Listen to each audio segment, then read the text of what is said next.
Hey everybody, welcome back to another interview for the TYT Network. I'm Johnny DeRola, and we have Deborah Parker. Deborah Parker is going to provide an inside view on some of the negotiations, the back and forth of the platform drafting committee that we had over the past few weeks. You were previously a legislative policy analyst at the Office of Government Affairs, representing the Tulalip people from 2005 to 2012, I believe it was? Yes, I was also an elected official. I was the vice chairwoman of the Tulalip tribes. Okay.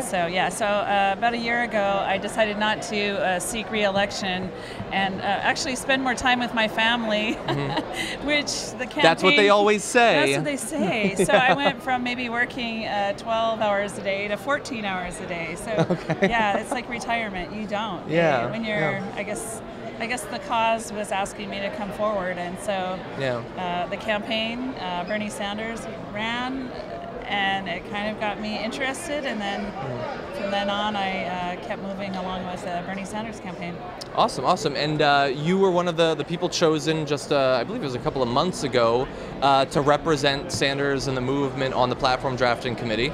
And we have a rough idea of basically what we ended up getting, and we know that Bernie referred to it during his speech a couple of nights ago as the most progressive platform that the party has ever put forward. Yes. But I basically know it in the broad strokes, and you were actually involved on a day-to-day basis. Yes. So going in, when you were contacted, what were your priorities when you were going into that process? Well, I was contacted by Debbie Wasserman Schultz from the DNC, and when she called me on a Sunday afternoon to say, would you be willing to sit on the platform, my mind said, no thank you, but I actually said yes.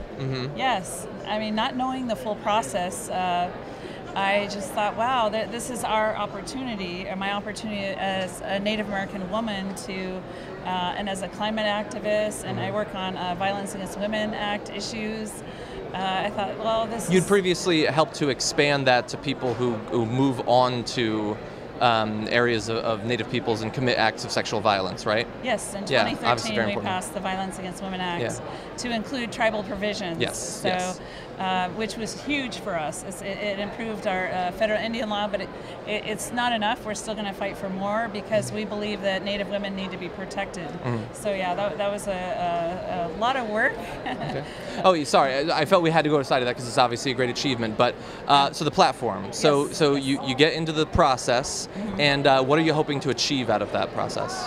Well, personally, I was hoping to achieve, to advance some of the causes that I have been working on, which is Native American sovereignty, climate justice, to increase, as I was saying, protections for women, income inequality. Those are things that were so important to me, and those were the very issues Bernie Sanders was reporting. Talking a lot about, Yeah, he was talking a lot about, and I thought, wow, he is really resonating with me, and I didn't know him all that well. I've worked with so many senators and worked with Republicans, Democrats, independents.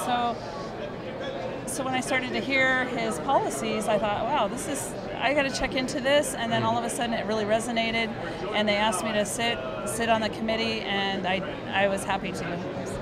Okay, awesome. Well, so as I said, Bernie obviously had a lot of praise for what ended up coming out, the actual platform. What do you think about it? How successful were you in your goals? Do you think that it's accurate to describe it as the most progressive? Are there big gaps that you think need to be addressed? Well, definitely it is the most progressive that we've seen for the issues that I really care about and that others like me care about. We got to see some improvements in the violence against women.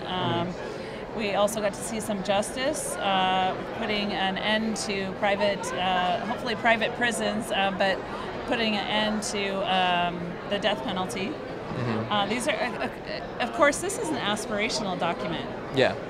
It's all up to us to implement it. Yeah. And it's not up to one person, as Bernie has said. No, yeah, not just the president. It's a full movement. Yeah, and it's supposed to be a statement of where the party's at, what their goal is over the next 2 years, the next 4 years. And I've read some of the political science research on it, implying that a high percentage of the stated promises and platforms do end up getting voted on in some fashion. It's actually a little bit higher for the Republican Party than for the Democratic Party. Democrats naturally a little bit more independent, perhaps. Okay, so in terms of violence against women, recently in my state, my home state, Connecticut, there was this big debate over helping to take away, at least temporarily, like firearms from people who had previously been charged with domestic violence. And we know that obviously the NRA not a big fan of that. They're fighting against any what they see as a slippery slope towards guns being possessed. Do you think that that's something that perhaps nationwide we can push for to protect women from worse violence in the future? It's a necessity. If you truly care about women and the safety of women, then we need to take direct action. We can no longer say that everyone should have a gun in their hands.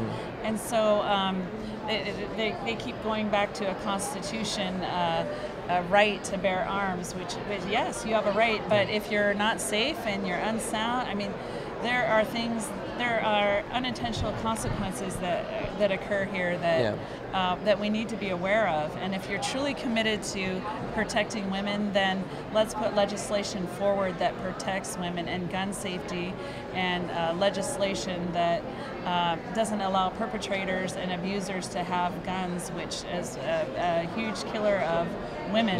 Yeah, we see that in the stats. Yeah, well, actually, Native women are 10 times more likely to be murdered in the United States than any other woman. So for us, we know gun safety is very important. Bringing guns wherever you are, regardless of your mental state of mind, is not ideal for us, and I think for anyone else. Yeah, and simply having them around in the house, it's more likely that they will be used. And unfortunately, they're more often used on people the shooter, eventual shooter, actually knows than random strangers. So Hillary Clinton got the nomination last night. She agrees on a number of issues with Bernie Sanders, not everything. If she becomes president, what do you think the odds are that some of the legislative priorities that you've been talking about get acted on in a major way? Well, again, it's going to depend on the American people. It's going to depend on the House and the Senate, and of course Hillary Clinton's commitment to ensuring that the bill is signed and that our message keeps moving forward for safety. You know, again, it's all the plan. We understand this is the presidential. This is the highest seat in the government.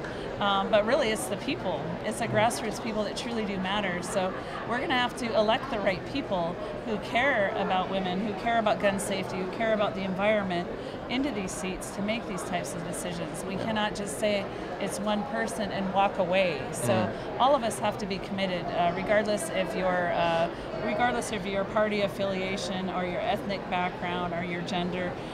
We just really have to put some things aside in order to move forward for the greater good.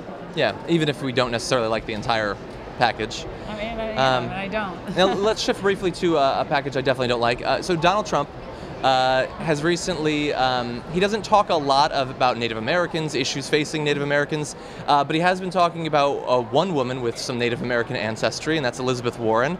And he's repeatedly referred to her in tweets, in actual interviews, as Pocahontas. And so what do you think about this particular incident and what it represents, perhaps, in terms of the history of people with mixed heritage and the way that they're identified or not identified? Well, I think it's insulting. It's one person, one historical person. But for me, I think he's really referring to the cartoon character, to the Disney movie Pocahontas.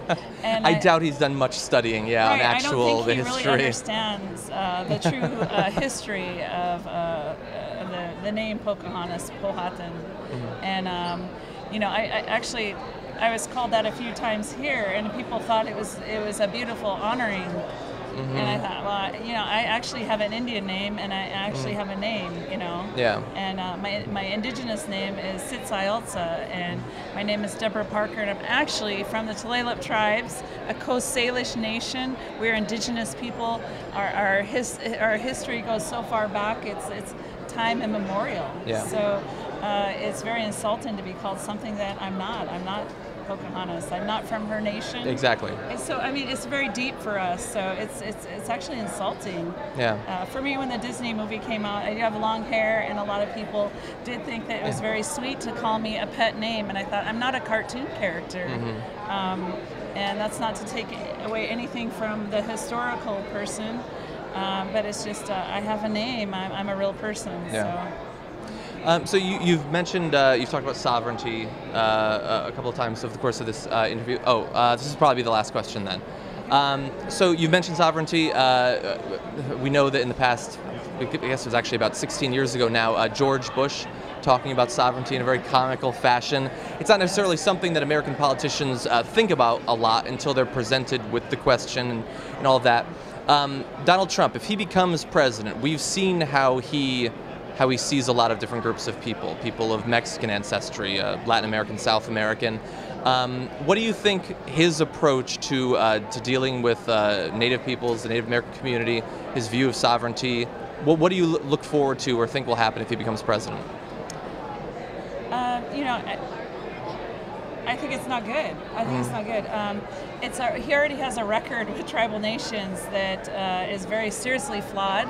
He's already tried Actually, maybe you could tell me a little bit about that. I actually don't know too much about his history. I've heard a little bit of his opposition to Native American-run casinos. Right. But that's pretty much the extent of what I know. Yeah, and I think those are important pieces because he did try to engage in business with our sovereign nations, and he tried to shortcut a lot of the policies and procedures. And you can go online and see the testimonies that he took to Congress that really ridiculed and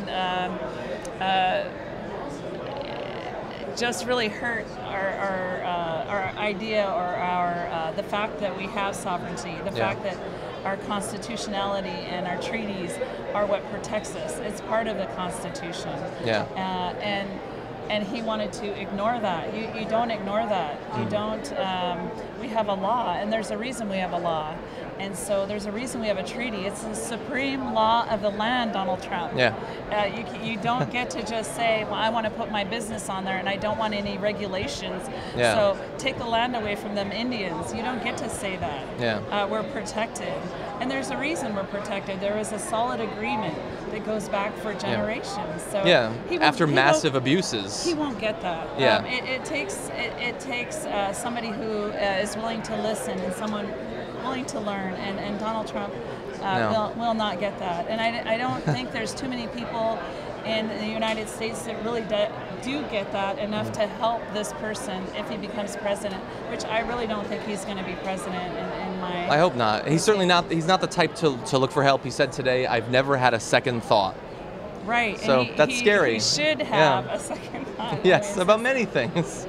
And all I can do is, in our way, we pray for those people who are lost. I think he's lost. I think he's really lost. I think there's a lot of people who are lost. So I think it's good to pray for those people who don't seem to have found their way, and just keep working for enlightenment and intelligence and a good movement. So. Okay, well, I like your goals. I think we're fighting for a similar thing at 2IT. So thank you for joining us. Deborah Parker, great to get a chance to talk to you about some of these issues that don't get enough attention, especially on the national stage. It's a great opportunity for it. So thank you for joining us. Thank you.